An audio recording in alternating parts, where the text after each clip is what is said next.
Okay, councillors, welcome. Visitors, welcome to the Ordinary Council meeting for the Shire of Murray for Thursday 27th of February 2025. The time is now officially 5:30, so we'll get underway.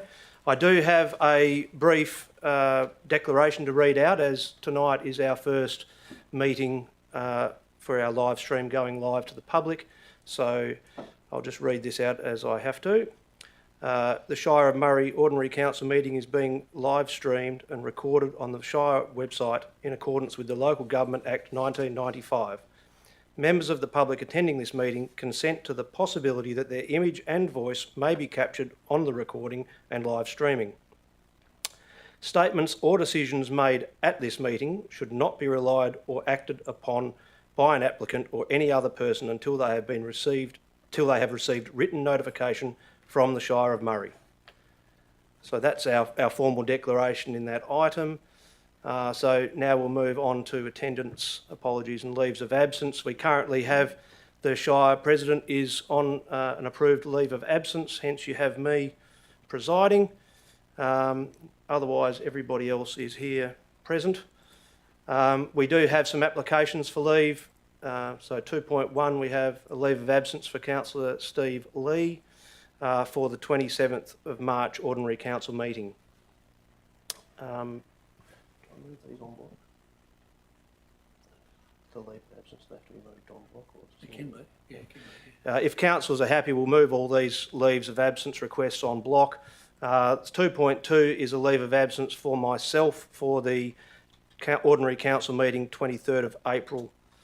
And 2.3, leave of absence for Councillor David Pike for the same meeting, 23rd of April, Ordinary Council meeting. So do I have a mover and a seconder for those?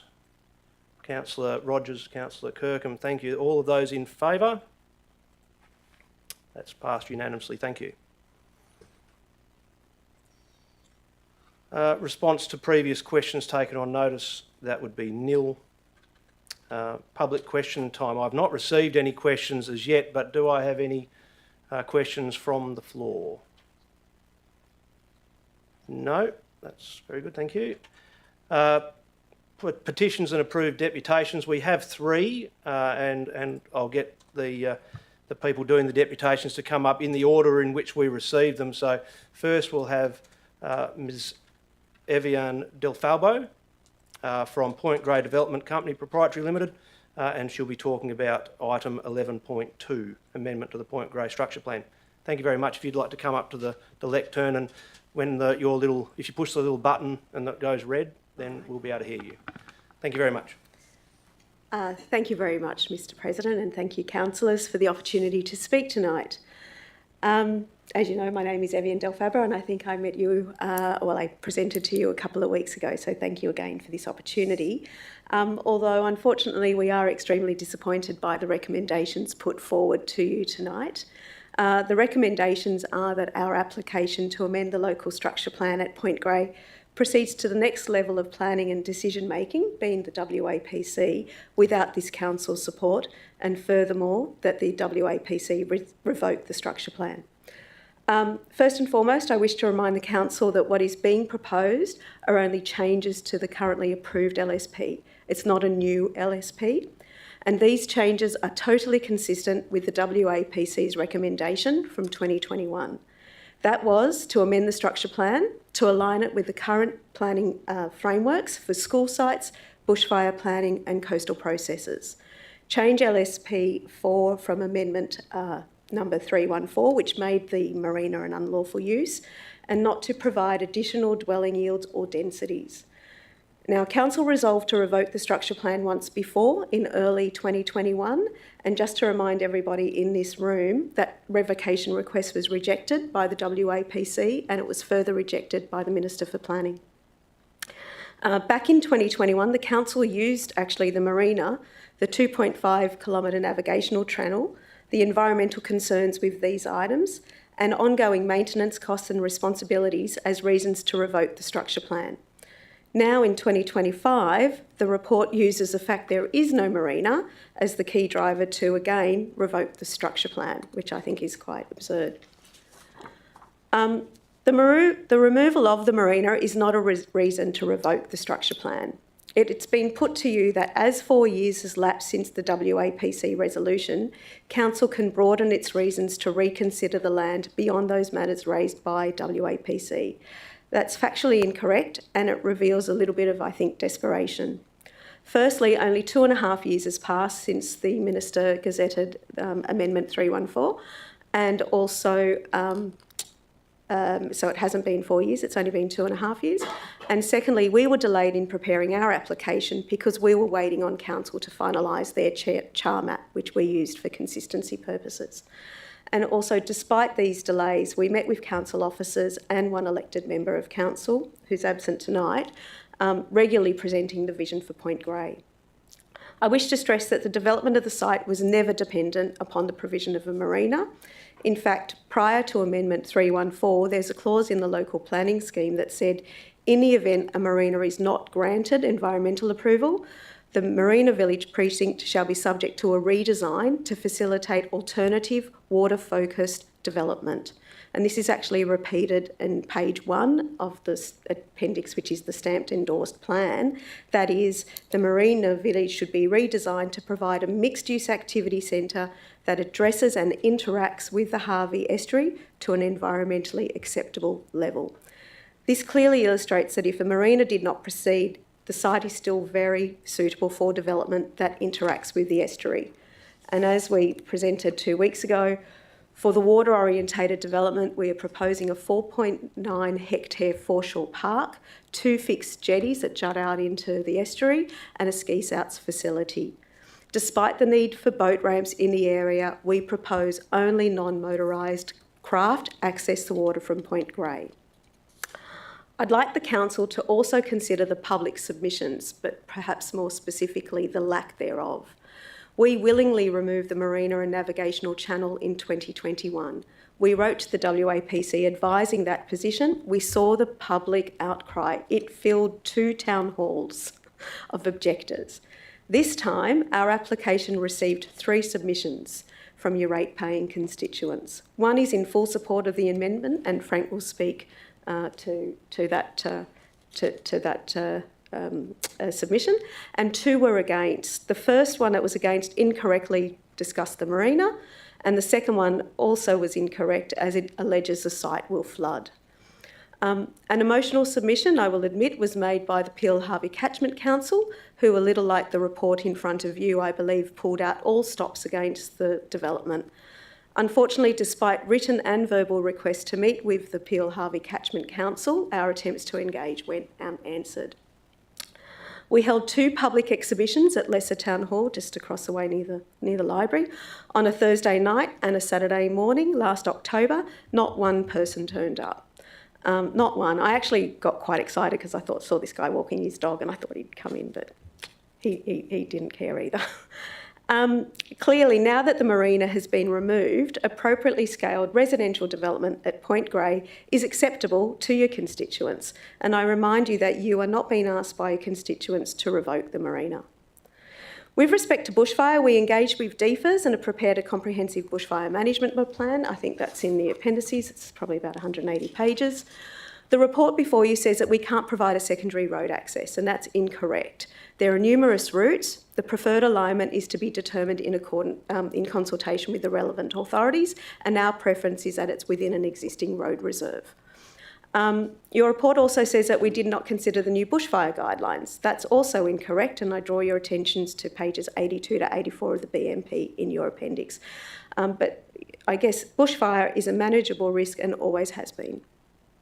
Turning now to the environment, we have state and federal environmental approvals in place that are current, and they deal both with the foreshore and the terrestrial elements of the development. They are strict approvals and to ensure that we develop responsibly and sensitively. I think I went through it a couple of weeks ago, but look, we have to cede 61 hectares of reserves to the government. We have to revegetate degraded areas, plant at least 1,100 trees, install nesting boxes, and also purchase offsets for 360 hectares of cockatoo habitat. With respect to the comment about it not being a logical extension of urban form, The land is already zoned urban under the Peel Region scheme, being the preeminent planning instrument for this area. The land has clearly been identified for many years to cater for residential development. It's an elevated peninsula. It's not flood prone like fast low-lying areas such as North and South Yundarup and around Austin Bay. The area is not considered urban sprawl, but a self-sufficient development like many other towns in WA. We'll be self-reliant with respect to potable water and wastewater treatment, and we're keen to be fully self-sufficient with power through a microgrid. We are not proposing, and I know this was a concern of a councillor early on, we're not proposing a generic cookie-cutter style of subdivision. The transect ensures a mix of lot sizes and dwelling types, and we will use design guidelines to ensure the vernacular is consistent with our vision of coastal living. With respect to lack of employment lands, the proposed neighbourhood precinct will provide 253 full-time equivalent jobs, and at full build-out, because of the sheer number of residents there, it'll create an extra 800 full-time equivalent jobs in the region. With respect to the land not being required to meet short-term, medium projected growth and fetter existing settlements, we ask where this evidence is. It's a large site, it's appropriately zoned, it's not in fragmented ownership, and it's not flood-prone. And as far as fettering existing communities, I think that just sounds a little bit anti-competitive. The land will be highly desirable, provide an array of dwelling types across various budgets for an array of households, residents and tourists, and at a time when there's a housing crisis on. And whilst we are on tourism, perhaps Murray is desperate for more short stay accommodation, and the resort should be welcomed by the Shire. It'll attract both weekday visitors in the form of business conferences and weekend tourists that are currently at Bustleton, probably on a UDIA conference, and then weekend tourists will be coming for destination weddings and just that trying to get away from the city. It's only an hour and a half from Perth. I think it's going to be really well suited.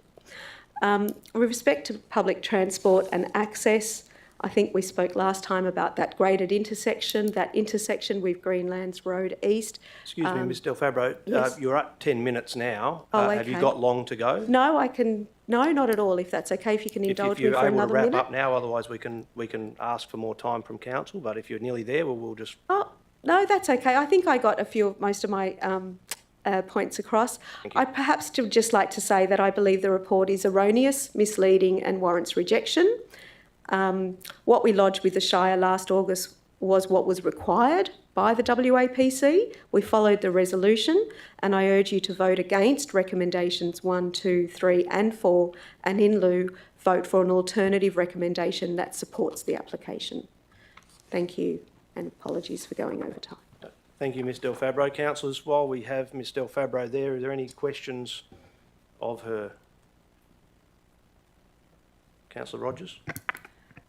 With this development, what is the time frame that these infrastructure assets, the sewerage plant, the water treatment power plant, that will all essentially be handed back to the Shire at some point to manage? What does that time frame? No, it's not to be returned to the Shire. So even in 20 years' time, who pays for that then? The residents. How? Through their levies for water rates. So it's a water provider. And the same with their power? Same will be with the power. And what about the actual infrastructure in itself? It's all paid for through the developers, which includes both landowners, and we have agreements in place with the neighbouring landowner to ensure that infrastructure is paid for.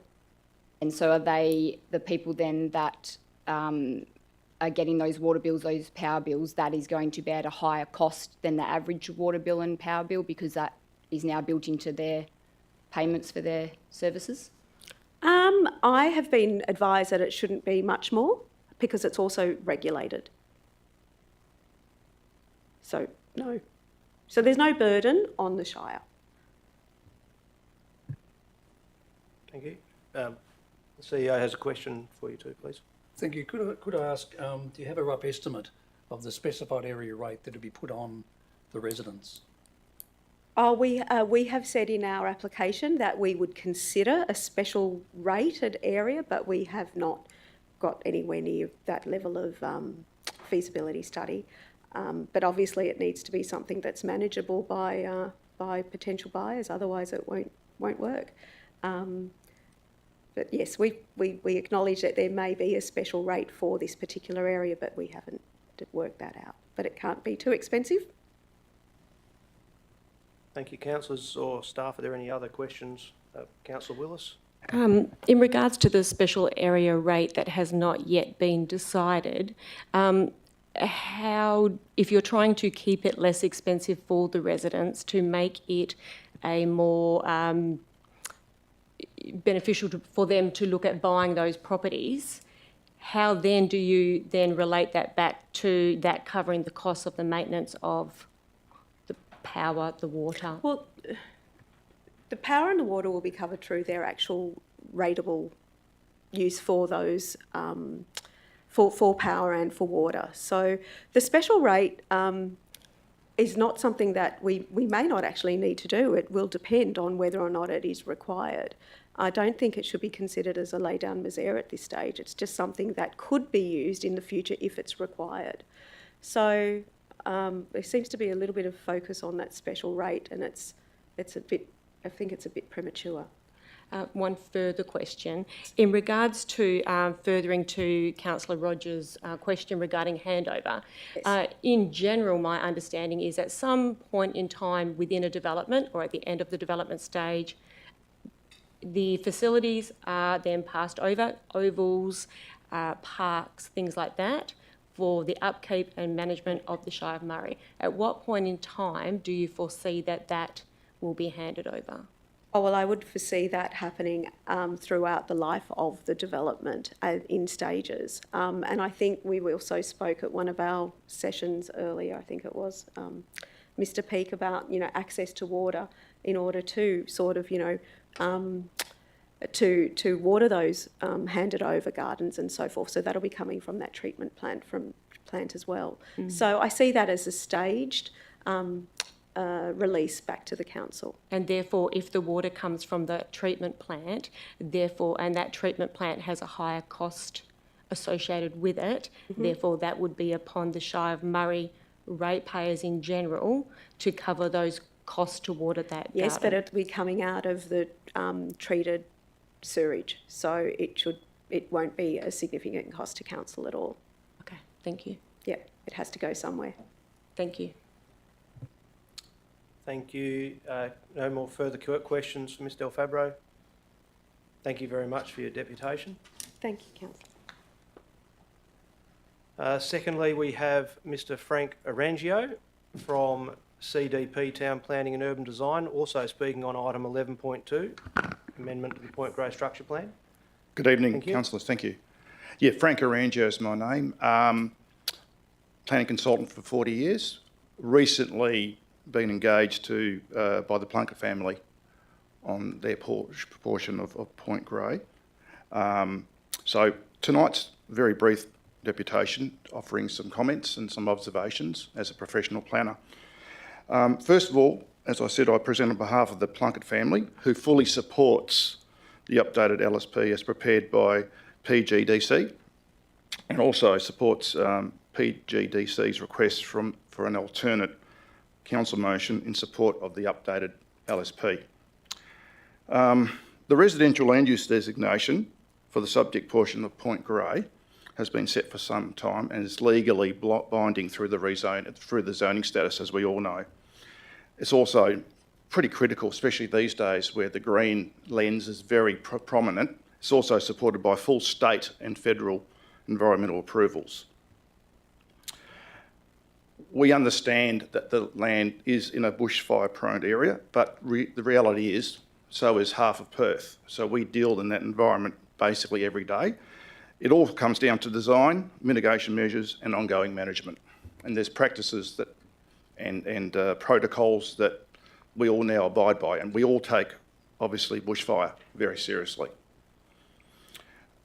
This is pretty important as well. The Plunkett family agrees to help facilitate the required secondary fire access through their land to assist in the project to the north, and also, pretty importantly, to the cost of actually upgrading road access to the site from the highway.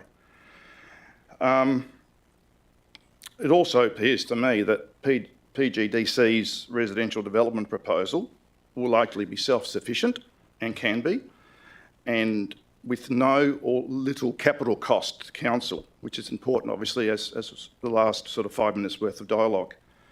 And in the long term, I think there's an opportunity for additional rate revenue, not only through rates, but also employment generation and the like, and the servicing of this community as well. Just off point a bit, I think Australia, if you look at Australia, we are based a lot on remote communities across the board, primarily coastal ones. We're pretty good at it. They're no good in Europe because they don't have much land left. But here we seem to do it well.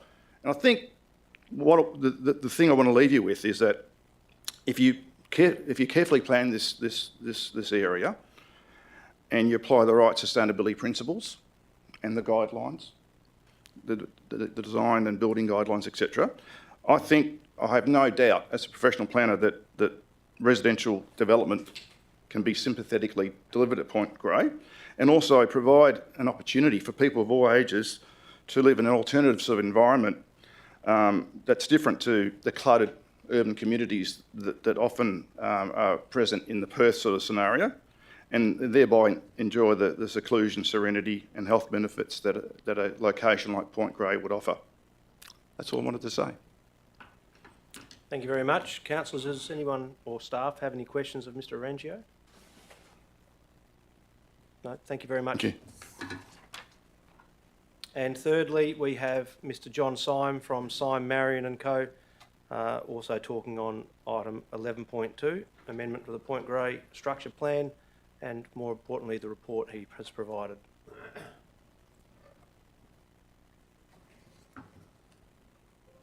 Okay, yes, thank you.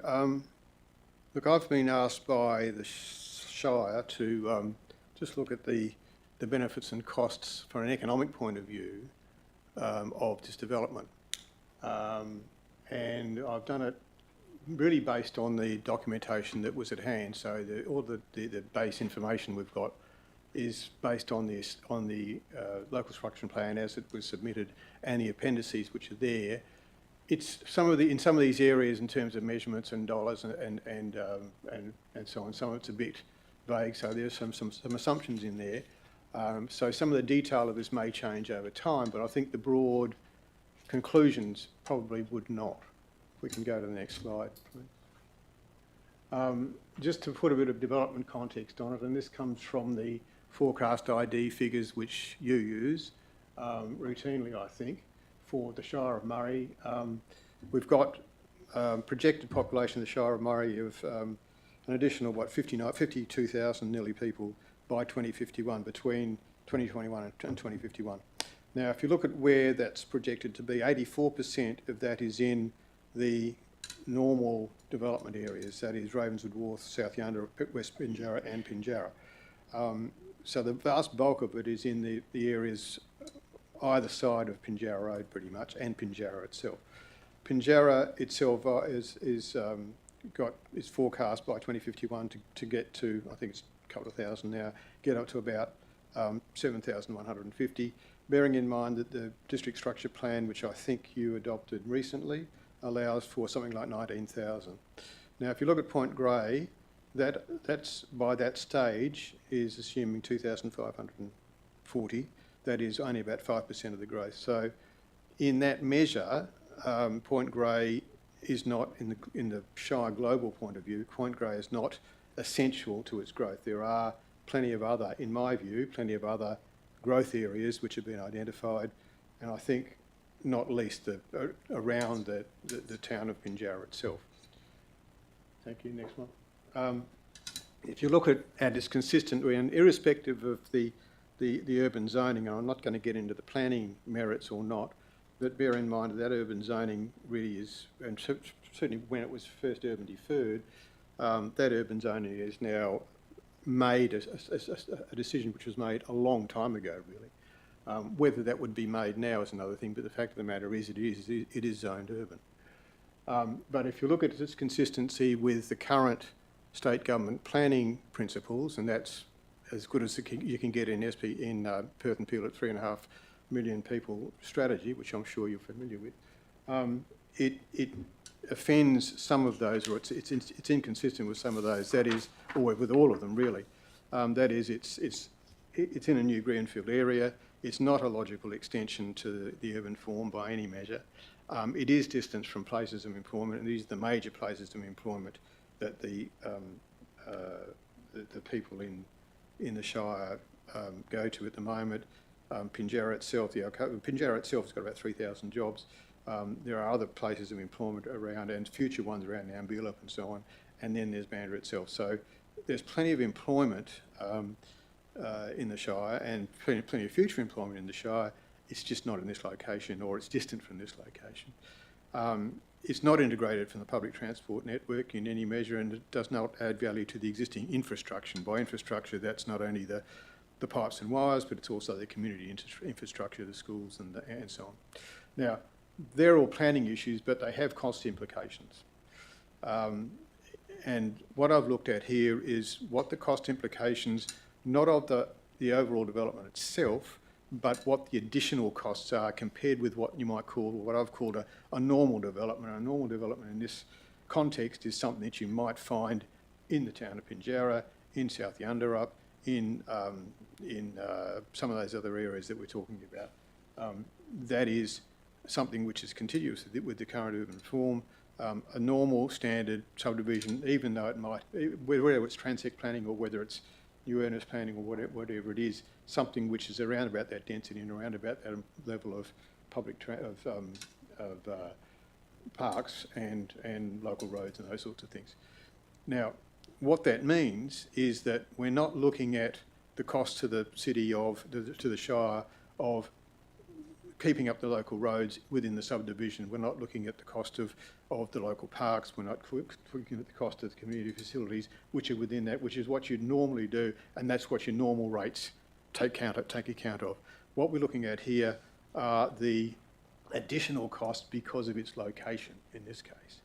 Now, if we can just go to the next slide, it's a fairly long list, and these are really pieces of hard infrastructure, and these are real cash costs, if you like.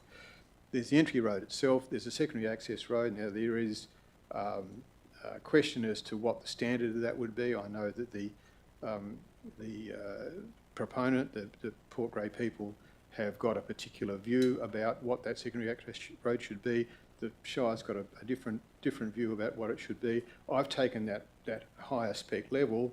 I think in the cost that will come down a bit if it's not as that, but it's not going to come down by much. So secondary access road, there's an intersection upgrade, a substantial one at Greenlands Road, and this is all coming from the Point Grey appendix information. There's intersection upgrade at Mills Road if the Shire spec of the secondary road is taken into account.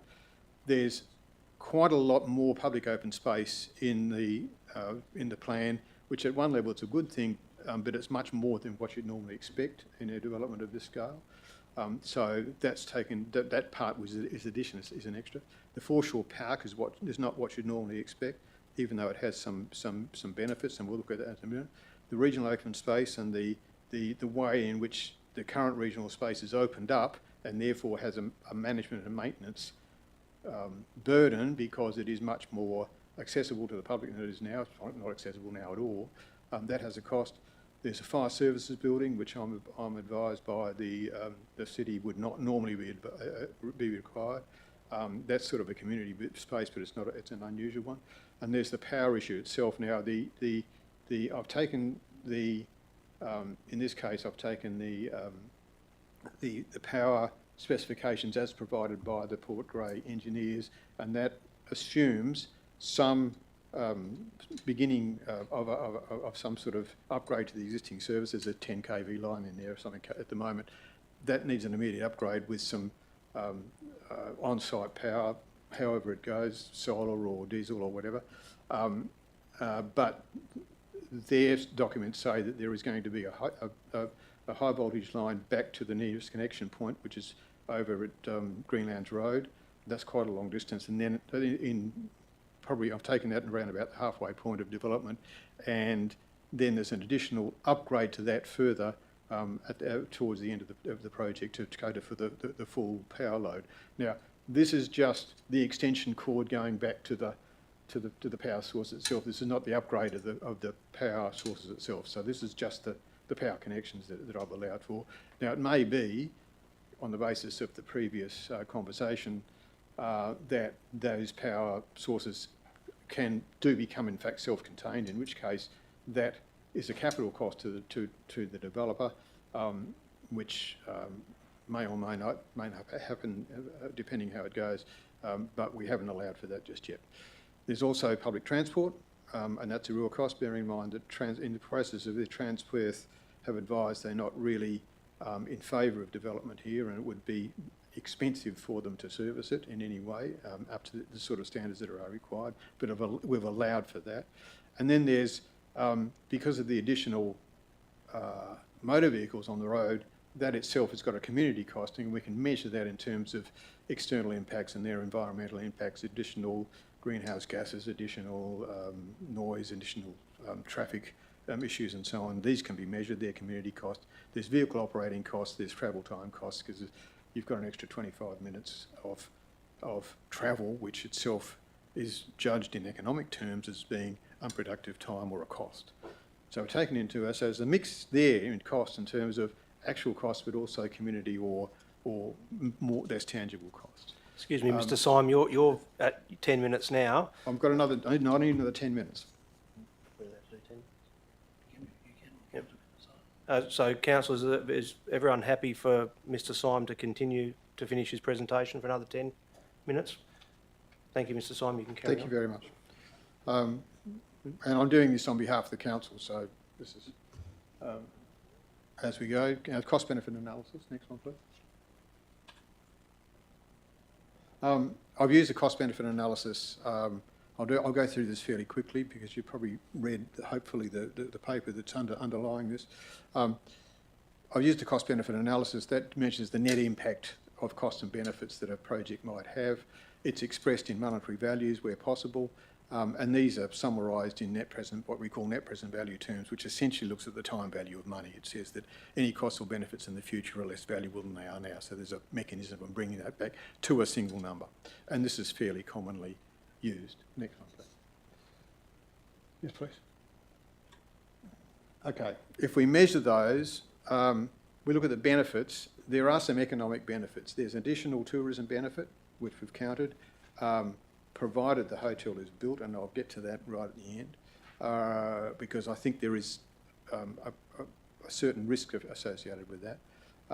There's some day visitors which have been identified, and there's some amenity value. Amenity in this case is we've got a very nice foreshore park there that has some amenity that is measured in economic terms, and there's some research about what the value of that, and we've applied that. And that gives, in current day terms, net present value of about $38 million.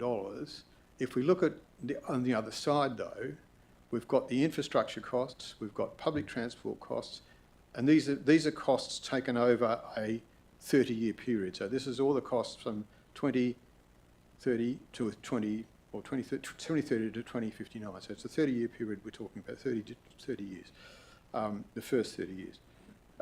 We've got infrastructure, we've got public transport, we've got external impacts, which are the environmental impacts largely, and we've got vehicle operating costs, and we've got travel time costs. So the overall costs and benefits to the community of the additional costs which is associated with this is pretty strong on the cost side and pretty weak on the benefit side. And if we're looking at a benefit cost ratio, and 1 is a magic number, if you're over 1 it's good, and if you're under 1 it's bad, we are substantially below the water in this case. That is, we've got some very, very high additional costs in here.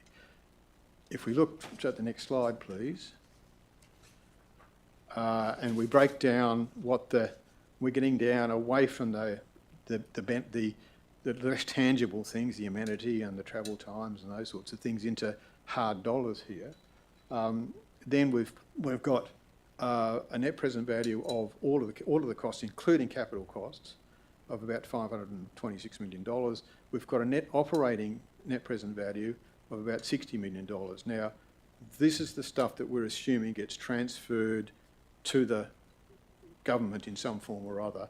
If we assume that the all of the capital costs are met by the developer at this stage. So assume that, then we've still got quite a substantial long-term operating cost, and this takes into account the timing of transfer. So we've done this over 30 years, so there's a staggering in there in terms of when some of these things start. If we then get down to the next slide, and we say, well, what does this mean in real dollar terms? It says that the average cost of maintenance and so on to the Shire of Murray, based on that cash flow, which you can see under there, and that's breaking down into Shire cash flow and state cash flow, and you can't necessarily read that, but it really says, well, we've run this out to 2050, and these are the sorts of capital costs that the Shire or the state will bear, capital maintenance and maintenance capital and operations costs the Shire or the state will bear each year. If you average that out over the long term, it comes out to $3.32 million per year for the Shire and about $3 million for the state. Now, as I say, some of these things might change. The power might come out and say, well, we can charge that back directly to the residents if that's a self-contained operation. That's fine, but it's not going to change the overall number that much. What does that mean? On a per lot basis, it means that if the Shire were to recoup that in whatever form, say a special area rate, we're talking about $1,250 odd per year. If the state were going to do that, and the state hasn't got the nice mechanism to be able to do that, or except via, it hasn't got the surcharge mechanism or the special area rate mechanism that the Shire has got, it would be about another $1,100 or so a year. If I can just finally, and I thank you for your indulgence in extra time, if I can just finally look at the last slide, there are some general risks in here from an economic point of view that I'm not too sure as a planning point of view what you should do with this information, but I think it's important background, I think. First of all, it seems to me, and I'm talking to somebody who's done quite a lot of recent work on tourism feasibilities, both around the Shire in the southwest, but also elsewhere in the state. The hotel itself at 150 rooms in this location looks to me to be a challenging thing to stack up in this current environment. That's not to say the tourism environment might not change in 10 or 15 years or something like that, but my experience and my judgment at the moment is that would be pretty hard to get funded and to get built in the current environment. So it seems to me there is a risk that doesn't get built. If that doesn't get built, then our tourism economic benefit, which is one of the big ones that are there, isn't there. We've also got very high external capital costs, which we've identified here. If you add them all up, that's about $750 million. That's around about $302,000 per lot. Now, this is additional to what a normal developer would pay. This is the unusual costs. That's a big burden to go into a project with. If you look at the market, it's much more than a cheaper Austin Lake estate lot will sell. Austin Lakes apparently goes from 226,000 up to 635,000. So we're talking about significant portions of your potential selling costs are already there before you do the normal development, before you do your local roads and so on. Now, what's the implications for that? And this is just an opinion of mine. You'd need either a very high price point to get it back, possible, but the timing of that would be quite long, or you've got to cut the quality back and not have the nice things that you've got, or the project's not viable. Now, there's obviously a lot has been done on this and there's a lot of things to go, but at this point in time, that seems to me to be the economic and partly financial picture that I can see anyway. Questions? Thank you very much, Mr. Syme. Councillors or staff, have you got any questions for Mr. Syme? Councillor Pike. Yes, ma'am. Yeah, I'd just like to say that the pie in the sky figures that you used earlier for over $1 billion in costs over the next 30 years, if we can go back to that slide, I'd like you to sort of justify a little bit more how you can stand there with hand on heart and say that environmental costs over the next 30 years is going to be $141 million. and how you can equate personal travel costs of cars and mobiles to a cost for the Shire or the governments to upkeep when whatever, can you go back a couple of slides there, please, Belinda? Yeah, I know the question. I can understand the question. And you've made us comment there that travel costs and motor vehicle expenses, which are going to burden the Shire and the government of something like $200 million, those costs are absorbed by the people that drive the cars. That's not a cost that goes on to a government for Sure. vehicle. I mean, Yeah, the yeah, the figures are bogus, mate. No, I understand the question. What we've done here is two calculations. One is the community cost, and these are general community ones, and these are standard economic numbers that we're using. These are the community costs. So if we look at the overall benefits, there are community benefits. There's money going into tourism. There's amenity value because people feel better because they've got a foreshore park. And there's, what were the other benefits I put in there? I can't remember. There on the one side. On the other side, there are the sort of benefits, the sort of costs that you're talking about. Now, that's true. They're not borne by the Shire at all, but that's not the number I've been looking at. In the next slides, I've taken all of those out. So the next slides and the numbers we're looking at in terms of dollars are only to do with hard infrastructure. They're not to do with any of that. So what we've got is two different calculations. One is a calculation which is a community-wide one, where we're valuing tangible and less tangible benefits, and that is economic benefits of tourism expenditure and community values of having a nice foreshore park there against some of the community environmental costs, greenhouse gases, more accidents and so on, which are measured and there's a lot of research on this, and the travel time costs and so on. But if you strip all of those out, both of those, the numbers at the end are the ones we're talking about. And the numbers I'm talking about at the end are actually hard capital dollar values, and the dollar values for those have been given to me by Ralph Betty Bosworth quantity surveyors. So that's the reference point for those, and they add up to $750 odd million in cash terms, in today's dollars. I appreciate your explanation there. I'm just, those projects that they need to initiate, they'll take 20 years to build.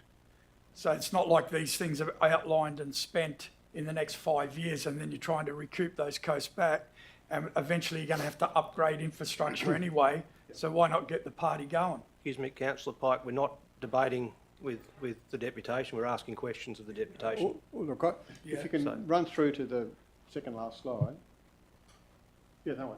All I'm saying is we're looking at those dollars in terms of the actual cash flow, which takes into account all of those different timings. So we've allowed for, I think the entry road came in at 2040 or something like that, which is the secondary road came in at 20, or the intersection upgrade of Greenlands Road came in at 2040 or something, which was on the advice of the Transport Impact Assessment from Point Grey. So we've taken data into account. Thank you, Councillor Carter. Linda, could you go back one, please? Thanks for your presentation, Mr. Simon. I was having a look at some of the figures as well. So, for instance, the foreshore park and the regional open space there, they come into over $100 million there.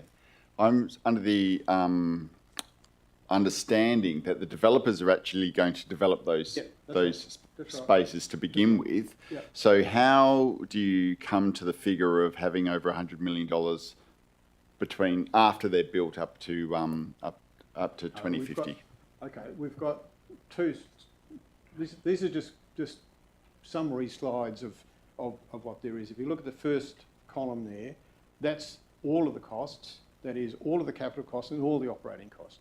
The second column takes the capital costs out on the assumption that the developer will pay for that. But it leaves behind, because these are public assets, it leaves behind what the cost is to the government, either state or federal or local, after it's handed back to the public realm. So what you've got there, for example, in regional open space, then the budget the estimate that's come from Ralph Goody Bosworth is about, I don't know, present value terms, I can't remember now, it's $20 million of expenditure is required. But that itself is going to cost about $3 million. Thank you. Yep, that's more in net clear. present value terms, in current value terms to operate. So Thank you, Councillor Willis. I apologise, these numbers are a bit things. We're talking about net present values on the one hand and then cash terms at the other. So we're Yep, no, I've got it now. It's a difficult thing to explain in this sort of form. Thank you for your presentation, Mr Simon. Just in relation to the 3.32 million of Shire infrastructure costs for maintenance and renewal, would you be aware what portion of that is above what would be expected from a standard project like Austin? All of it. All of it. So all of that is above what? I'm only counting the additional costs above what I'm calling a normal development. So Okay, so just to clarify, above a standard development like we have out at Austin Lakes, we would foresee a 3.32 million per year cost above that to maintain the Shire, public infrastructure out at Point Grey. that's right. Thank you. Thank you, Councillor Rogers. Got a On question? average, yeah. Mr Syme, when you've done these cost-benefit equations in the past, when they've presented, say, I think in the report the wording was strongly negative, have developments had that information and still gone ahead? And if they have they turned out to be successful? Most of the cost benefits you do are not at this stage. Mostly at this stage you usually get a developer crunching the numbers and see if there's a dollar in it, which I'm sure has been done here. But what you normally get is an individual project, it depends. Rarely do you get something like this, but bear in mind we're taking into account only additional benefits and costs. So, cost-benefit analysis of this type would go to, if you're in development WA, for example, and they saw that they'd run away from it, they wouldn't do it. Thank you very much. No further questions for Mr Syme at all. Thank you very much for your presentation, and thank all three people that have delivered their deputations this evening. With that, we will move on. Let me just get this open. Okay, item 6, confirmation of the minutes. 6.1 is the ordinary council meeting 19th of December 2024. Do we have a mover and a seconder for that, please? Councillor Carter, Councillor Lee. Nobody's going to be against that, are they? That being the case, all those in favour? Passed unanimously, thank you. 6.2 is the annual electors meeting on the 3rd of February 2025. Do I have a mover and a seconder for that too, please? Councillor Willis, Councillor Rogers. No one is against that. We will pass that unanimously too, thank you.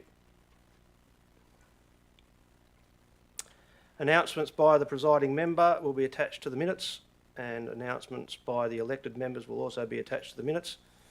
Acknowledgement of receipt of disclosure of interest by anybody. I don't believe there are any.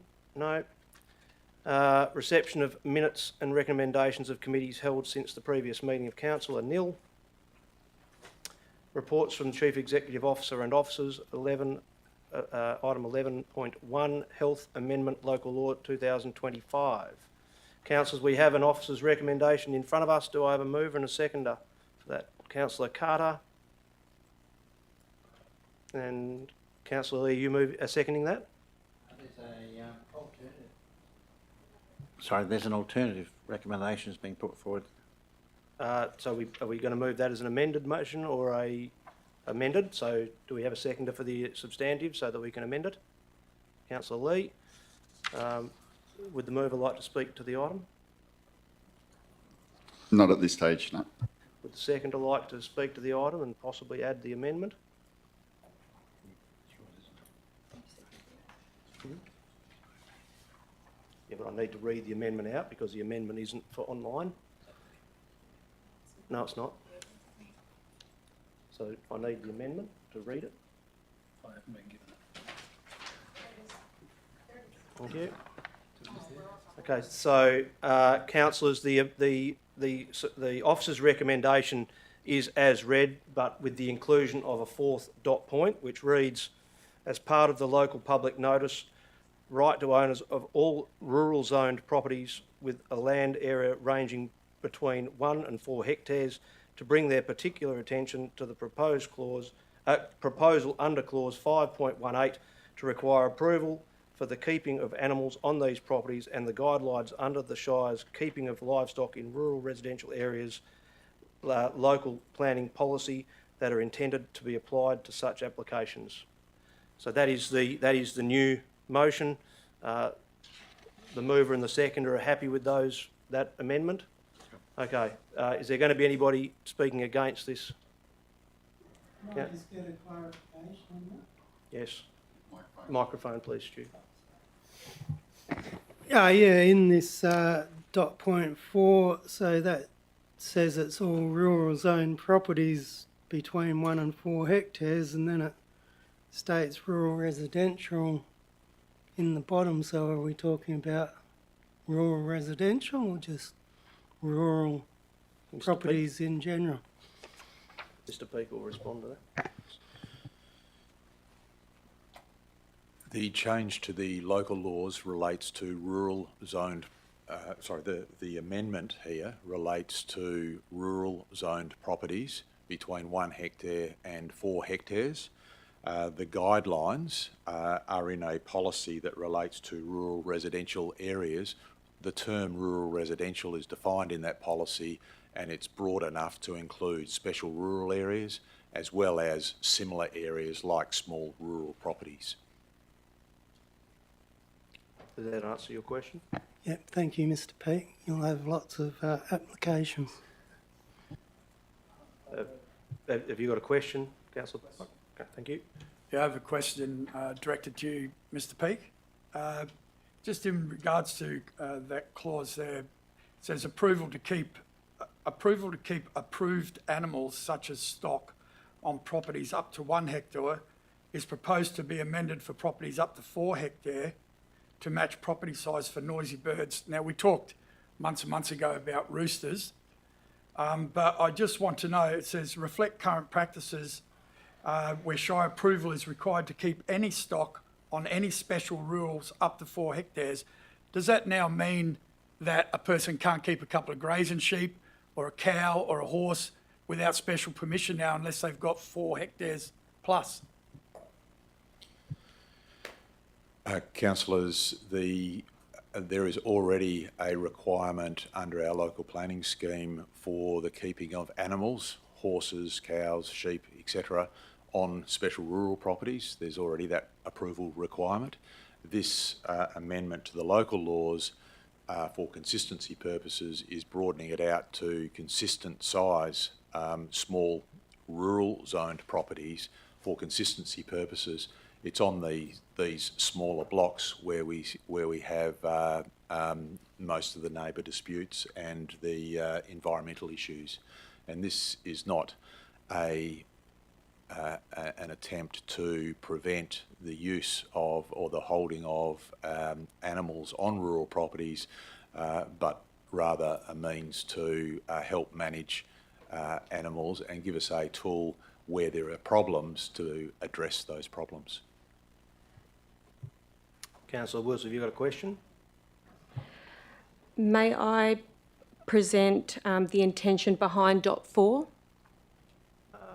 If you can provide clarification, yes. Yes, just to clarify, my intention of dot point 4 being included at this point was so that when it goes to public consultation for this policy, that the landowners receive a letter in writing to indicate the policy change that is being presented, so they have opportunity to bring forth their either concerns or anything that they would like to add back to the officers prior to council deciding upon this. Thank you. All right, if we haven't got any further questions with the item, we'll move to any speakers for or against. So do I have any speakers for or against the item? Would the mover like the right of reply to any of that? I think it's a very detailed and long paper, and I think it's important to make sure that we are consistent and we have some consistencies, and when there are disputes that we have some power. So all in all, I think it's worthwhile. Very good. Well, with that being the case, I'll put it to the vote. All those in favour? That's passed unanimously. Thank you. So now we are going to move on to item 11.2.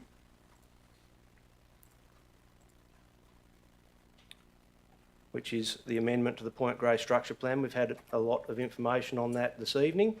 Do I have a mover and a seconder for the officer's recommendation as put? Councillor Rogers is going to move it. Councillor Carter to second. Would the mover like to speak to the item? I'm not, I guess, completely against anything happening out on that site. What I'm uncomfortable with in this instance is I don't feel like I can make a decision on this particular development going ahead because I don't know what the long-term financial cost will be on the Shire, and I don't think that's fair for us as a council to be making decisions today that our council that sit in this room and our ratepayers will be paying for potentially 10, 20, 30 years down the track. And if we don't know what that is, if we don't know if it's a specified rate, we don't know how much the specified rate would be, we don't know what all of those ongoing costs are going to be for the ongoing maintenance of the infrastructure that's put out there, I don't feel comfortable, I don't feel comfortable approving it, so. Thank you. Councillor Carter? I pretty much concur with those statements. I have been out to the Point Grey area a few times, both by land and by water, and I think it's a stunning area and it's a place that I personally would like to live at. Seeing the evidence tonight, based mostly on Mr. Symes' financial statements, I'm not sure that I would feel comfortable going ahead with that information, knowing that information after tonight. Thank you. Do I have any speakers against this item? Councillor Pike. Well, you do have an alternative recommendation here that's been put forward by Mr Peake as well. The alternative recommendation hasn't been moved and seconded, and we have got a moved and seconded motion on the table. So if you'd like to foreshadow the other motion, you can, but we'll need to deal with the substantive first. Well, I motion against the current recommendation. Okay, would you like to speak? We're not voting yet, but would you like to speak against the item? Yeah, basically most of you people would have read the emails of my position on this, and it just turns out that my position is with all of the people that presented tonight, and I see a great opportunity for the Shire, and I honestly believe that there's an opportunity to have a jewel in the crown of the Shire of Murray, and I believe that the Point Grey area is that. And I think you've got to, take a chance and step out in a bit of faith and see what happens. And I believe that it would be a benefit for the community and the Shire. And I find, along with the representatives that have spoken tonight as well, that the directors and the board have put forward a pretty one-sided opinion, and it feels quite jaded in the approach of the report that we've read. So I vote against the current proposal. Thank you. Do we have any other speakers for this item? Councillor Willis? Whilst I'll acknowledge that there were not many public submissions against this development, I do wonder if there would have been, if information regarding the additional costs and how those costs would possibly be either needed to be met by specialised area rates which are not yet determined, or come from, general revenue, would that not have impacted, and there may have been more public submissions against that. Thank you. Thank you, Councillor Willis. Are there any other further speakers against the items? Councillor Lee? Yeah, I totally agree with Councillor Pike. I'd just like to point out that, as explained to us, they're going to be self-sufficient, and while it might not be essential for population growth, it could certainly be beneficial. And, you know, the fact that it's not an extension to the urban form, we don't want extensions to urban form sprawl as it is. We've got too much of that as there is already. Distance from, you know, some of the arguments against it, distance from employment is ridiculous because people travel from Pinjarra to Perth now and from Bunbury to Pinjarra to work even. So, you know, distance really is an issue, and the fact of bringing in the cost of, you know, travel, people accept that when they live in the country. That's why they choose to live in places like that, for the benefit of the environment and the area that they live in, they choose to travel distances. I don't believe that there's any need for public transport, and I'm sure it will never be wanted. The business of the costing of intersection of Greenlands Road, it needs an upgrade now, and I understand that that might be happening as it is, because it's already a very busy, dangerous intersection. So, yeah, I just believe that some of these costings and some of the figures put forward by Mr Syme are a bit spurious, I would say, and I think there is a benefit in this project going ahead. Thank you, Councillor Lee. Would the mover like any right of reply to that? Okay, no more questions, councillors, for anybody. Then I will put the officer's recommendation to the vote. All those in favour of the officer's recommendation as is? All those against? Councillor Lee, Councillor Pike against. Otherwise it's carried. Thank you. CEO would like to make a comment. I'd just like to fully support our Director of Planning here. If there's any suggestion of bias, we take that as officers as highly offensive. Mr Peake has as much integrity as I know in an officer. So just from the CEO's point of view, if there's any suggestion of one-sidedness or bias, we completely reject that, completely 100%. Thank you, Mr CEO. I think... Thanks, Mr CEO. I don't think anybody's... I'm using the words that were used in debate, Sure. And we find that very disappointing. There has been a lot of work put into that, and the integrity of the officer, if it's questioned, I would like to debate that. Thank you, Mr CEO, and I fully concur with that we have the utmost respect for our officers. They put an endless amount of work into what they do at this Shire, and that is definitely not unnoticed and is certainly recognised. So thank you for that. We will now move on to item 12.1. If the members of the public would like to head off, if your item's been dealt with, you're more than welcome to. Thank you very much for coming. We appreciate the time of you coming and your deputations.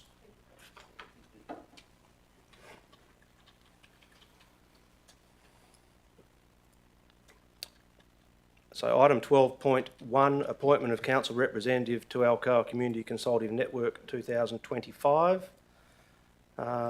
We need to have a councillor nominated for that. You've obviously had the report to read. Councillor Black is currently the nominee. But we do need to appoint one. Do we have anyone nominate for that position? I'd like to nominate Councillor Black. Yeah, but I was going to get the nomination first. So, Councillor Black, are you happy with that nomination and a proxy? Do we have a second? Do we have a proxy? Councillor Carter, are you happy to be a proxy? Sorry, through the chair. I'm nominating Councillor Black. Yes. Yeah. Okay, so... yes? Sorry, Mr Acting President. And as through the chair, I would like to nominate myself as the proxy.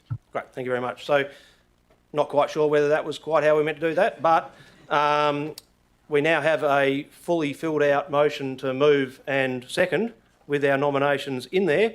So do we have a mover and a seconder for the recommendation now it's done? Councillor Pike, Councillor Kirkham.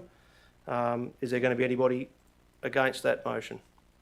I'd hope not. So all those in favour? It's passed unanimously. Thank you.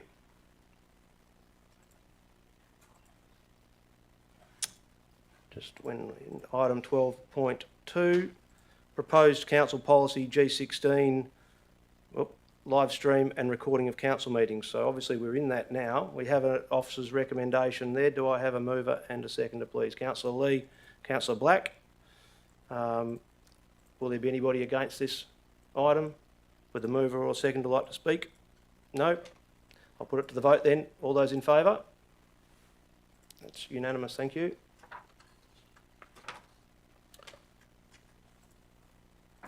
Item 12.3, the Walga Sustainable Energy Project for Contestable Sites, Phase 2. We have an officer's recommendation there. Do we have a mover? Councillor Lee, Councillor Kirkham. Any comments or questions? Councillor Lee? Just a comment, yes. As explained to us at the briefing, until we're able to gain benefit from the Kwinana project, then this looks like a good thing for us in saving a bit of money. Thank you. Councillor Kirkham, would you like to add anything? Is anyone likely to be speaking against this item? If not, we'll put it to the vote. All those in favour? Passed unanimously, thank you.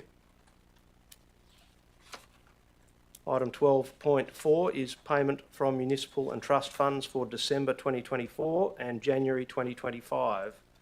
Have a mover, please. Councillor Black and Councillor Rogers, a second. Any comments or questions? Anybody going to be against this? No, I'll put it to the vote then, thank you. It's carried unanimously, thank you. 12.5, monthly financial report for December 2024 and January 2025. We have the item there. Do I have a mover, please? Councillor Willis and Councillor Black. Nobody against? Then we'll put it to the vote. All those in favour? That's unanimous too, thank you. 12.6, appointment of the West Australian Electoral Commission to conduct the Shire of Murray 2025 ordinary local government elections. We have the item there. Do I have a mover, please? Councillor Rogers, Councillor Kirkham. Nobody against it, no comments or questions. I'll put it to the vote then. All those in favour? That's unanimous, thank you.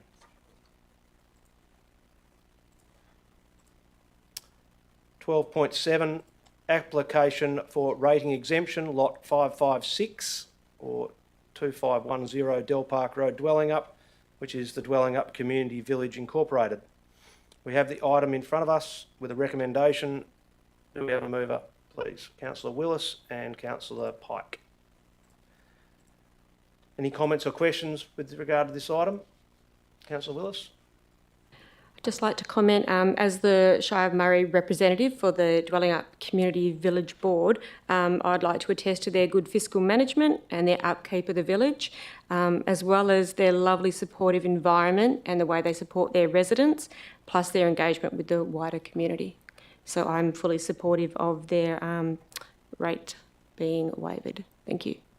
Thank you. Councillor Pike, have you got anything you'd like to add? No, Mr. President. Thank you. Nobody like to speak against the item? If not, we'll put it to the vote then, thank you. All those in favour? That's unanimous. Now we move on to item 14, infrastructure services, 14.1, T2503, tender selection criteria, management of Carrara Road and dwelling up transfer stations. We have the item there. Councillor Rogers, you happy to move it? Councillor Carter? Yes. Thank you. Any comments or questions? Councillor Rogers? No. Anyone be against the item? No. Then we'll put it to the vote. All those in favour? That's unanimous, thank you.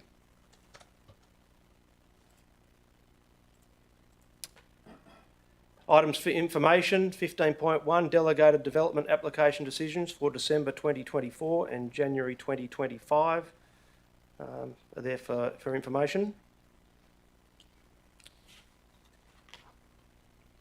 15.2, outstanding council resolutions for December 2024 are also listed for information.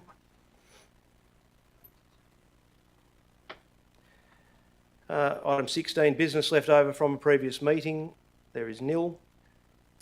17, elected members' notices of which previous, elected members' motions of which previous notice has been given is nil. 18, notice of motions for consideration at the following meeting. Are there any, councillors? No, that is nil. 19, new business of an urgent nature approved by the person presiding or by decision of the meeting. Presumably that is nil.